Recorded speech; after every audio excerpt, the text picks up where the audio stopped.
तेहें 22 जनवरी 2024 सोमवार तेहें उत्तर प्रदेश रिया अयोध्या रे राम मंदिर को बनाव का ओना राम मंदिर की प्राण प्रतिष्ठा हुयुग कना। और तेहें दिन की नोंकाना वीडियो वायरल कना। ओना वीडियो बाबत की थोड़ा गलमराव बना और चला ओना वीडियो की नेल आचु लपेगी।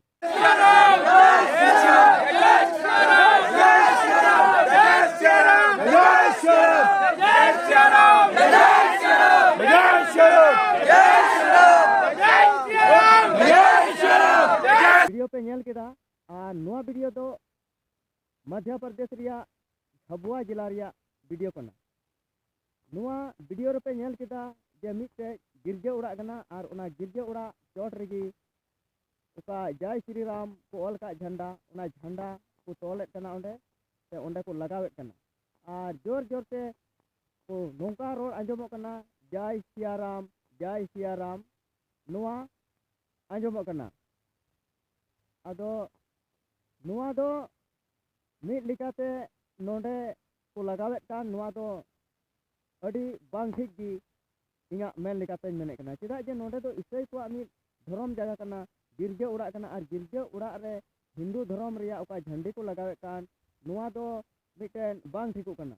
चेदा जे नोंडे दो इसाई होड़ा धर्म जगह कना मेनखान हिंदू धर्म रिया ओना क्रूस खुंटी चोट रेगी ओका झंडी को तोलेत कना नोआ दो अड़ी बांग ठीक गी हुयुग कना।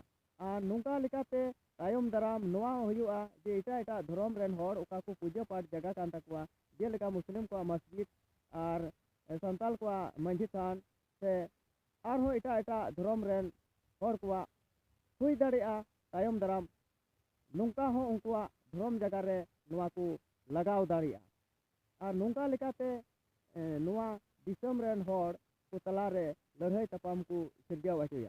चेदा जे नोआ गिरजा उड़ा रे ओंडे को लगावेत कान नोंडे हो मिट लड़ाई तपाम सिरजाव रिया लेका गे बुझे कना। चेदा जे नुकु इसाई होड़ हो ओंडे को रंगावते उनको हो को सेन लेन खाय ते ओंडे मिट लड़ाई तपाम लेका गे हुयुग कुआ। आदो होय नोआ ओका हिंदू धर्म रिया तेहिं रस्ता वना दिन कना राम मंदिर रे प्राण प्रतिष्ठा हुयुग कना। मेनखान तेहिं लेकान उनको हिंदू धर्म रे को रस्ता वना दिन रे नोंडे मिटे नुकु इसाई धर्म होड़ ठे मिटे दुकना कथा को सदरे लेका से दुकना दुक आचे को लेका बुझे कना। चेदा जे नोआ दो मिटे उनको को दुक आचे को कान गया। चेदा जे उनकुआ धर्म जगह रे क्रूस खुंटी चितान रे ओना राम मा झंडी को बीट लेकाते नोआ दो इङा मेन लेकाते नोआ मेने कना। और नोआ वीडियो आपे तीना होड़ पे नेलदा नोआ वीडियो नेल कते आपे या कथा हो आपे कमेंट कते लैते जे इन तीना ठीकिंग रोड दा से बांग ठीकिंग रोड दा नोआ आपे कमेंट कते इन बडाई आचुइं पे।